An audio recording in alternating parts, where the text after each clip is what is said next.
4. Cepillo de dientes en la boca. Cepillar, pillar, pillar dientes, boca, espuma, como el domo en la espuma romana, como domo, coso, coso en la boca roma, coso, diente, palillo, pillo, bolsillo, platillo. Peter Keating entornó los ojos, con la vista desenfocada, como si mirara desde lejos, pero soltó el libro. Era fino y negro, con unas letras escarlatas que decían «Nubes y mortajas» por Lois Cook. En la cubierta decía que era una crónica de los viajes de Cook por el mundo. Keating se echó hacia atrás con una sensación de entusiasmo y bienestar. Le gustaba ese libro. Lo había convertido en su rutina del desayuno de los domingos, como una profunda experiencia espiritual. Estaba seguro de que era profunda porque no la entendía. Peter Keating nunca sintió la necesidad de formular convicciones abstractas, pero tenía un sustituto eficaz. Una cosa no es elevada si uno puede alcanzarla, no es grande si puede razonar sobre ella, no es profunda si se puede ver su fondo. Este había sido siempre su credo, ni declarado ni cuestionado. Esto le ahorraba cualquier intento de alcanzar, razonar o ver, y proyectaba una estupenda sombra de desprecio sobre aquellos que lo intentaban. Así que disfrutaba con la obra de Lois Cook. Se sentía elevado al reconocer su propia capacidad para responder a lo abstracto, lo profundo, lo ideal. Tuggy había dicho: «Es eso el sonido como sonido, la poesía de las palabras como palabras, el estilo como rebelión contra el estilo. Pero solo los espíritus finos saben apreciarlo, Peter». Keating pensó que podía hablar de ese libro con sus amigos, y si no lo entendían, sabría que era superior a ellos. No necesitaba explicar esa superioridad. Era eso, la superioridad como superioridad. Automáticamente negada a quienes pedían explicaciones. Le encantaba el libro. Cogió otra tostada. Vio en el extremo de la mesa, dejado ahí por su madre, el voluminoso montón de la prensa dominical. Lo cogió porque sentía que en ese momento tenía las fuerzas suficientes y la seguridad, en su secreta grandeza espiritual, para enfrentarse al mundo entero contenido en esa pila. Sacó la sección ilustrada. Se paró a ver la reproducción de un dibujo, La casa Enright, por Howard Rourke. No le hizo falta ver la nota al pie ni la firma brusca en la esquina del boceto. Sabía que nadie más había concebido esa casa y conocía ese modo de dibujar, sereno y violento al mismo tiempo. Los trazos de lápiz como cables de alta tensión sobre el papel, finos e inofensivos a la vista, pero no al tacto. Era un edificio en un amplio espacio junto al río Este. No le pareció un edificio a primera vista, sino una masa de cristal de roca levantada. Ahí estaba, el mismo orden severo y matemático que integraba un desarrollo libre, fantástico, las líneas rectas y los ángulos perfectos, las cuchilladas en el espacio que, sin embargo, formaban una armonía tan delicada como el trabajo de un joyero. Una increíble variedad de formas donde cada unidad, separada e irrepetible, conducía inevitablemente a la siguiente y a todo el conjunto. De modo que los futuros habitantes no iban a tener una jaula cuadrada entre un montón de jaulas, sino una casa unida a las demás como si formaran un único cristal en el lateral de una roca. Keating observó el boceto. Hacía tiempo que sabía que habían elegido a Howard Rourke para construir la casa Enright. Había visto algunas menciones a Rourke en los periódicos, no muchas, y se podían resumir así. Un joven arquitecto elegido por el señor Enright por algún motivo, probablemente un joven e interesante arquitecto. La nota al pie del dibujo anunciaba que la construcción del proyecto iba a empezar de forma inminente. Bueno, pensó Keating, ¿y qué? Y soltó el periódico. El periódico cayó al lado del libro negro y escarlata. Se quedó mirándolos a los dos. Tuvo la ligera sensación de que Lois Cook era su defensa contra Howard Rourke. «¿Qué es eso, Petey?», preguntó por detrás la voz de su madre.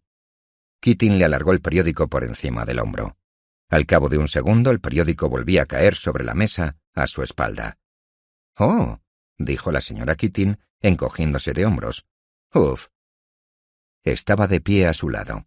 Su vestido de seda con encajes le quedaba demasiado ajustado y revelaba la sólida rigidez de su corsé. En su garganta brillaba un pequeño broche, lo bastante pequeño como para exhibir con ostentación que estaba hecho de diamantes auténticos. Ella era como el nuevo apartamento al que se habían mudado, visiblemente caro. La decoración del apartamento había sido el primer trabajo profesional de Keating para sí mismo. Lo amuebló con nuevas y flamantes piezas de estilo victoriano medio. Era conservador y majestuoso.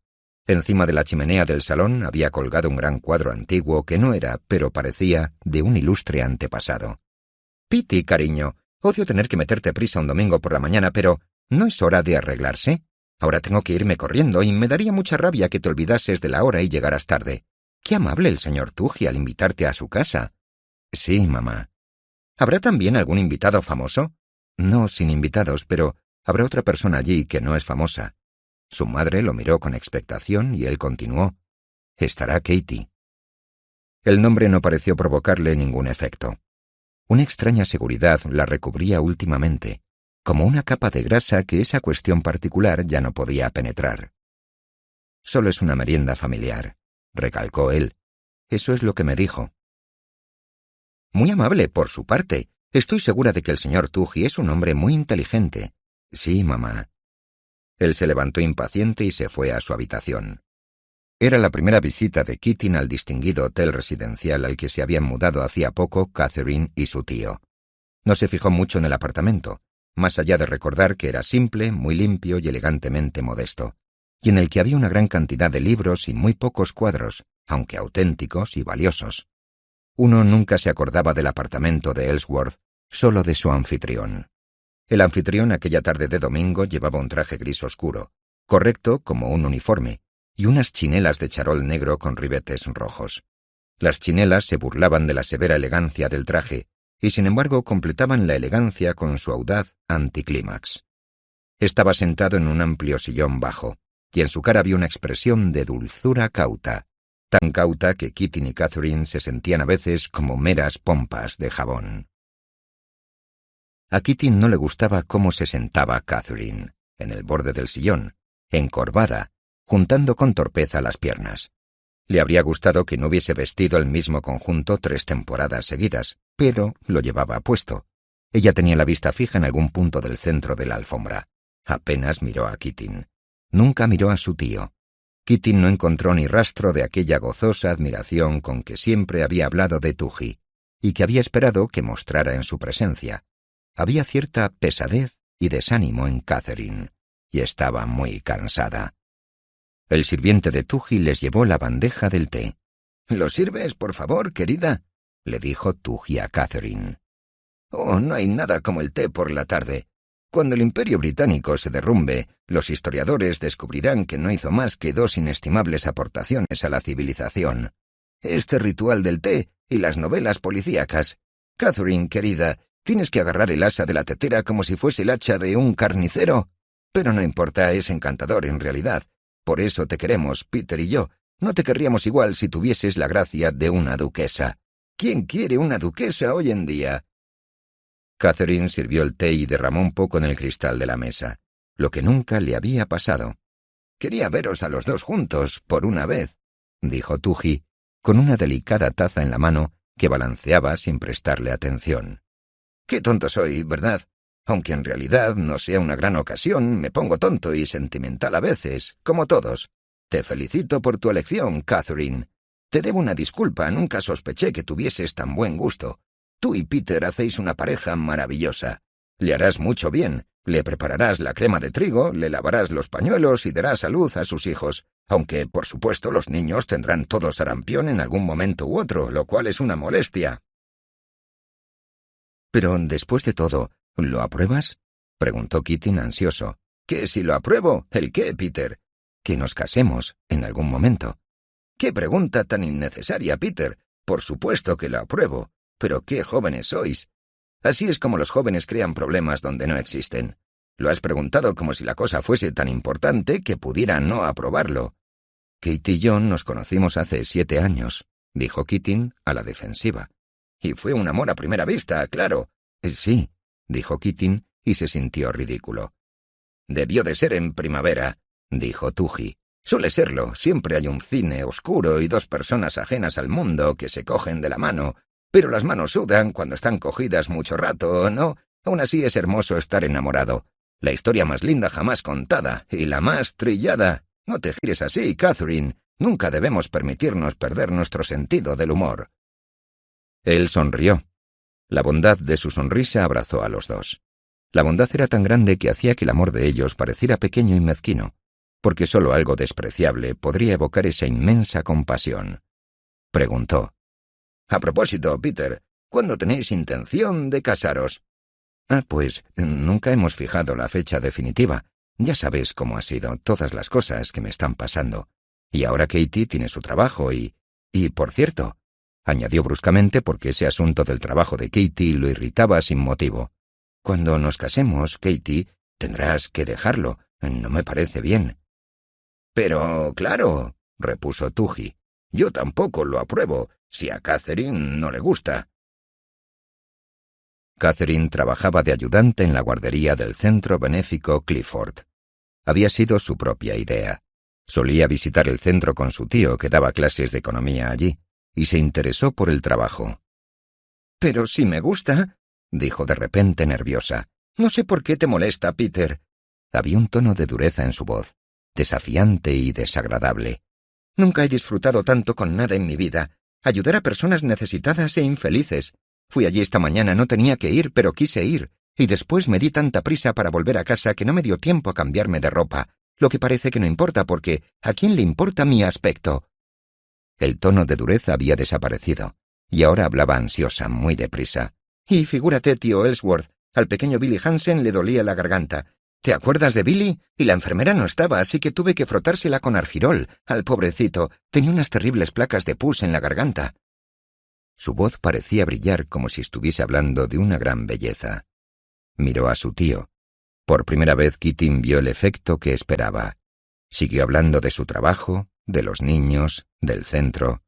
Tughy la escuchaba serio.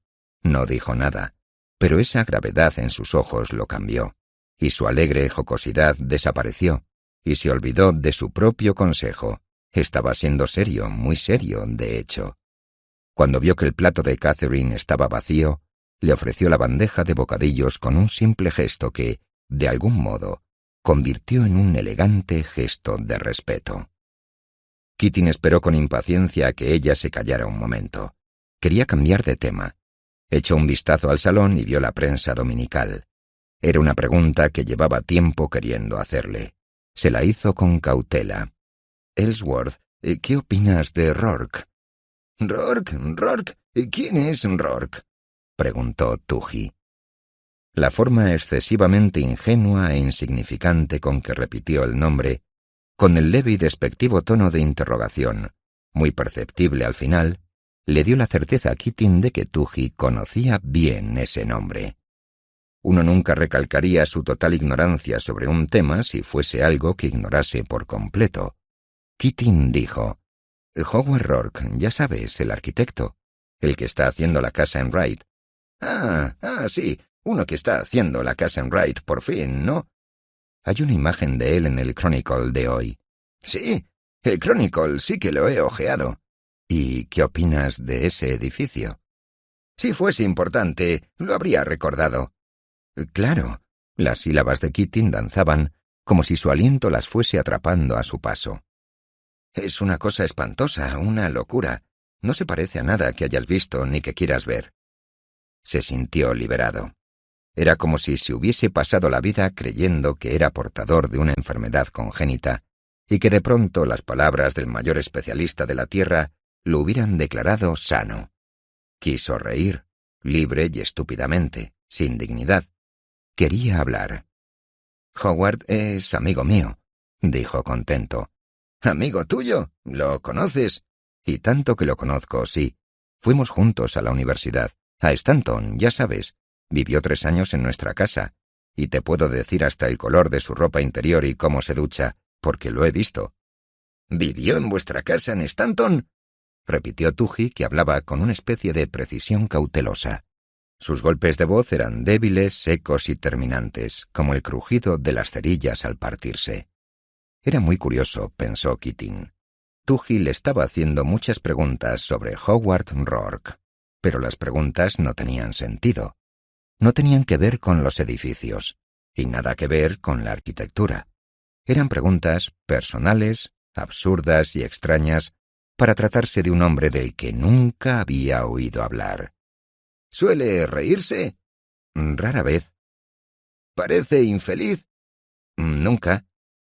¿Tiene muchos amigos en Stanton? Nunca ha tenido amigos en ninguna parte. ¿Les caía bien a los chicos? No puede caerle bien a nadie. ¿Por qué? Te hace sentir como si fueras una impertinencia que te cayera bien. ¿Salía a beber, a divertirse? Nunca. ¿Le interesa el dinero? No. ¿Le gusta que lo admiren? No. ¿Cree en Dios? No. ¿Habla mucho? Muy poco. ¿Escucha a los demás cuando discuten cualquier idea con él?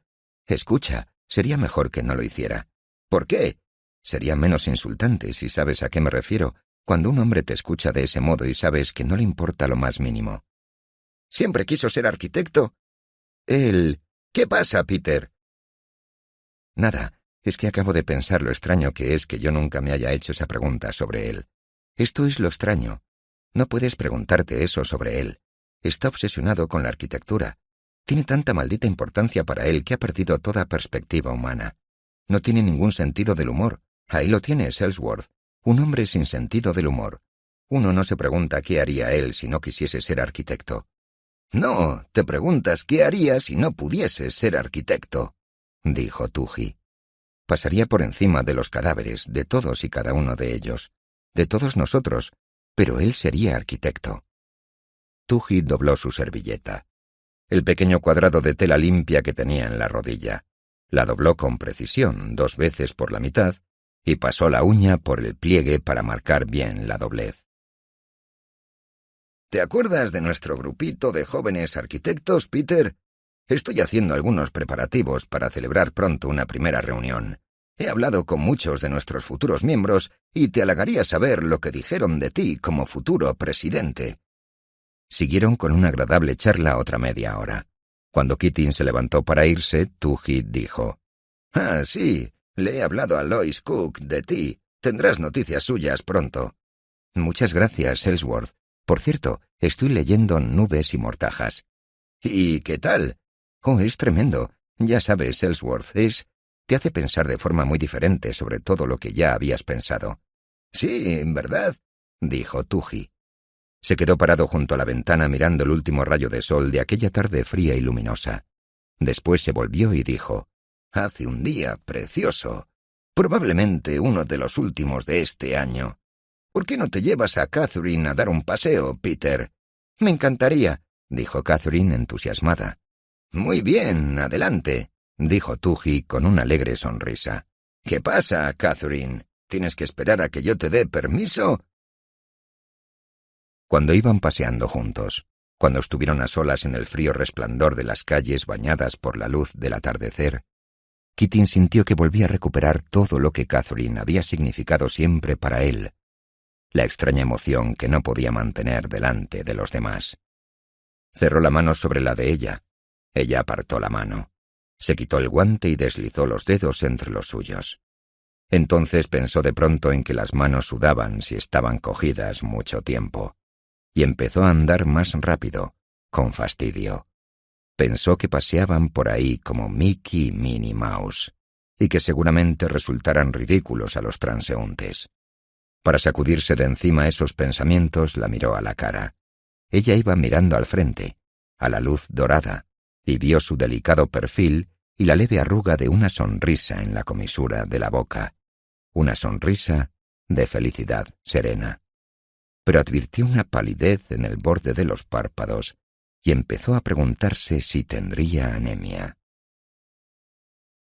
Lois Cook estaba sentada en el suelo en mitad de su salón, con las piernas cruzadas a la turca, y enseñaba unas gruesas rodillas desnudas, unas medias grises enrolladas por encima del liguero y parte de las bragas, de color rosa pálido. Peter Keating estaba sentado en el borde de un cheslong de seda violeta. Nunca se había sentido incómodo en una primera entrevista con un cliente. Lois Cook tenía 37 años. Había insistido en afirmar en sus actos de promoción y sus conversaciones privadas que tenía 64. Lo repetía como una broma caprichosa, y eso le confirió a su nombre un vago aire de eterna juventud. Era alta y árida, de espalda y caderas anchas. Tenía una cara alargada y cetrina y los ojos muy juntos.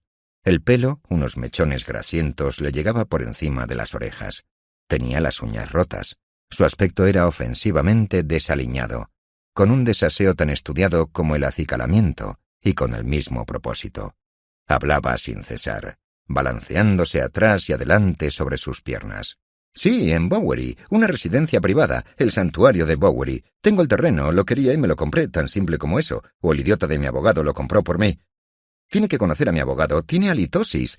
No sé lo que me costará a usted, pero no es lo esencial. El dinero es una vulgaridad. El repollo también es una vulgaridad. Tiene que tener 3 pisos y un salón de estar con suelo de baldosas». Señorita Cook, he leído Nubes y Mortajas, y fue una revelación espiritual para mí. Permítame incluirme entre los pocos que entienden el coraje y el significado de lo que usted está logrando por sí sola, mientras... «Oh, no empiece con esas bobadas», dijo Lois Cook, guiñándole un ojo. «Pero lo digo de verdad», gritó enfadado. «Me encantó su libro. Yo...» Ella parecía aburrida. «Es tan vulgar que todo el mundo te entienda», dijo arrastrando las palabras. Pero el señor Toohey dijo... «Ah, sí, el señor Toohey». Sus ojos estaban ahora en alerta, insolentemente culpables, como los ojos de un crío que acabase de perpetrar alguna bromita de mal gusto. «El señor Toohey. Soy presidenta de una pequeña asociación de jóvenes escritores en la que el señor Toohey está muy interesado». «¿Ah, sí?», dijo contento. Parecía ser la primera comunicación directa entre ellos. «¡Qué interesante! El señor Toohey está reuniendo un pequeño grupo de jóvenes arquitectos también, y es tan amable que ha pensado en mí para presidirlo». «Ah», dijo y le guiñó el ojo. «¿Uno de los nuestros?» «¿De quiénes?» Él no sabía lo que había hecho, pero supo que la había decepcionado de algún modo. Ella se echó a reír. Estaba allí sentada mirándolo desde abajo, riéndose adrede en su cara, riéndose sin gracia ni alegría. «¿Pero qué?» Se controló. «¿Qué pasa, señorita Cook?» «¡Ay, Dios! Es usted un muchacho pero tan dulce y tan guapo». «El señor Toohey es un gran hombre», dijo enfadado. Es la persona más noble que jamás haya». «Oh, sí, el señor Toohey es un gran hombre». Había un extraño descuido en su voz, una flagrante falta de respeto.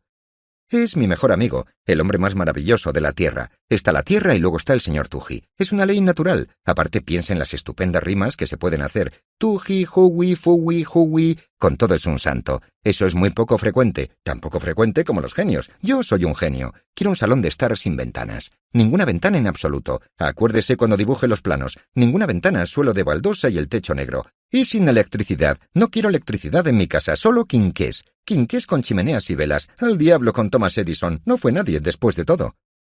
Sus palabras no le molestaban tanto como su sonrisa. No era una sonrisa, era una mueca permanente que nacía en las comisuras de su larga boca y le hacía parecer un pícaro y salvaje diablillo. «Y quiero, Keating, que la casa sea fea, majestuosamente fea. Quiero que sea la casa más fea de Nueva York». «¿La más fea, señorita Cook?» «Cariño, la belleza es tan vulgar». «Sí, pero yo, bueno, no veo cómo podría permitirme a mí mismo». «Keating, ¿dónde está su coraje? ¿No es capaz de un acto sublime por una vez? Todos trabajan tan duro y luchan y sufren intentando alcanzar la belleza, intentando superarse unos a otros en la belleza. Vamos a superarlos a todos, vamos a tirarles su sudor a la cara, vamos a destruirlos de un solo golpe. ¡Seamos dioses! ¡Seamos feos!». Aceptó el encargo. Al cabo de unas semanas dejó de sentirse incómodo. Siempre que mencionaba su nuevo trabajo, la reacción era de curiosidad respetuosa. Era una curiosidad divertida, pero respetuosa. El nombre de Lois Cook era famoso en las mejores fiestas a las que acudía. Los títulos de sus libros brillaban en las conversaciones como diamantes en la corona intelectual del que hablaba. Había siempre una nota de cuestionamiento en las voces que los pronunciaban. Daba la impresión de que el que hablaba estaba siendo muy audaz. Era una audacia satisfactoria y nunca generaba antagonismos. Al tratarse de una escritora que no vendía, resultaba extraño que su nombre fuese famoso y celebrado. Era la abanderada de la vanguardia intelectual y la rebelión, solo que él no tenía muy claro contra qué se rebelaba exactamente. En cierto modo, prefería no saberlo. Diseñó la casa como ella quiso. Era un edificio de 3 plantas, una parte de mármol y otra de estuco, adornada con gárgolas y faroles. Parecía una construcción de un parque de atracciones. Su boceto se reprodujo en más publicaciones que cualquier otro dibujo que hubiese hecho, con la excepción del edificio Cosmo Slotnick. Un tertuliano expresó la opinión de que Peter Keating está demostrando ser algo más que una brillante y joven promesa con el don de complacer a los estirados magnates de la gran industria. Se está aventurando en el ámbito de la experimentación intelectual con un cliente como Lois Cook. Toohey se refirió a la casa como una broma cósmica. Pero persistía una peculiar sensación en la cabeza de Keating. Sentía un regusto. Lo había experimentado brevemente al trabajar en algún edificio importante que le gustaba, en los momentos en que se sentía orgulloso de su trabajo. No supo identificar el carácter de esa sensación, pero sabía que, en parte, era un sentimiento de vergüenza. Una vez Keating se lo confesó a Ellsworth Toohey. Toohey se rió. «Eso es bueno para ti, Peter. Uno nunca debe permitirse adquirir una impresión exagerada de tu propia importancia. No hay necesidad de cargarse con absolutos».